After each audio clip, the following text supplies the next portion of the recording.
শীত মানেই বিভিন্ন ধরনের পিঠাপুলি খাওয়ার আয়োজন। সাথে আমরা হাঁসের মাংস আর চিতই পিঠাটা ভীষণ পছন্দ করে অনেকেই। তো চলুন সম্পূর্ণ ভিডিওটা দেখি। হ্যালো ভিউয়ার্স, আসসালামু আলাইকুম। হাঁসের মাংস রান্না করব, সম্পূর্ণ রেসিপিটা আপনাদের সাথে শেয়ার করছি। তো হাঁসটা সুন্দর করে পরিষ্কার করে আমি একবারে মেখেই রান্নাটা চড়াবো। এই দেখছেন তেজপাতা, এটা একদম গাছ থেকে ছেঁড়া, এই জন্য সবুজ। আর আমি এখানে সব ধরনের মশলা দিচ্ছি, পেঁয়াজ কুচি আর কিছু গোটা রসুন দিলাম, কারণ এখনকার রসুনগুলা বড় বড় ইন্ডিয়ান রসুন।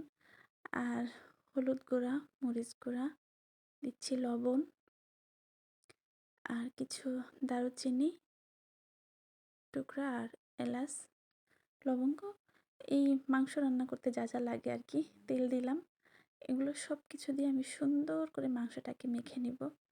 আমি বেশিরভাগ সময় মেখে রান্না করি, তারপরে কষাই, কারণ কষানো তো লাগবেই। আর এইভাবে আমার কাছে মনে হয় রান্নাটা বেশি মজার হয়। সব মশলা দিয়ে একটা পরিমাণও বোঝা যায়। তো সব কিছু দিয়ে সুন্দর করে মেখে আমি সামান্য পানি দিলাম, হাত ধোয়া একটু পানি, বেশি দিলাম না। তো এরপরে আমি রান্নাটা চুলায় চড়াই দিলাম। আর মাটির ঢাকনা দিয়ে ঢেকেছি আমি, কারণ এই ঢাকনাটা এই পাতিলটার সাথে একদম পারফেক্ট। খুব সুন্দর যেন তাড়াতাড়ি সিদ্ধ হয়ে যায়। আর মাংসটা সুন্দর করে কষিয়ে আমি গরম পানি দিয়ে আবার জাল করব। গরম পানি দিলে গরুর মাংস হোক, হাঁসের মাংস, দেশি মোরগ বা যেটাই শক্ত জাতীয় মাংস, গরম পানি দিলে মাংসটা সুন্দর সিদ্ধ হয়। আর যেটা আমি দিই সেটা হচ্ছে এই যে, আমরা অনেক সময় আমাদের এখানে দেই এই মশলাটা। এখানে আছে ২-৩টা এলাচ, জিরা আর পেঁয়াজ ভাজা। এটাকে অনেকেই ফোড়ানি বলে, অনেকেই শাক বলে, কে কী বলেন জানি না। আমরা ফোড়ানি বলি, শাকও বলি।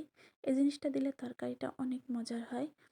যখন রান্নাটা শেষের দিকে তখন দেই আমি। কালারটাও অনেক সুন্দর হয় আর রান্নাটাও খুব মজার হয়। আমি দেখেন রান্না আমার শেষ। তো এখন আমি এটা সার্ভ করব। দেখেন কত সুন্দর কালার আসছে। অনেক ঝোল রাখি নাই, মাখা মাখা রাখছি। এটা চিতই পিঠা দিয়ে খাবো যেহেতু। আর আলু দিই নাই, হাঁসের মাংস ভুনাতে আলু দিলে আমার ভালো লাগে না। এই দেখেন, এটা রিলস ভিডিও আমি দিয়েছিলাম, অনেকে দেখেছেন। লং ভিডিওটা দেওয়ার সময় পাই নাই, তো তৈরি করে রাখা হয় না, অনেক ব্যস্ততার মধ্যে থাকি। তো আজকে আমি ভিডিওটা আপনাদের সাথে শেয়ার করলাম। কেমন হয়েছে সবাই জানাবেন অবশ্যই। আর রান্নায় কোনো ভুল ত্রুটি থাকলে সেটাও বলবেন। আর রান্না এক একজনের এক এক ধরনের। ভালো থাকবেন সবাই।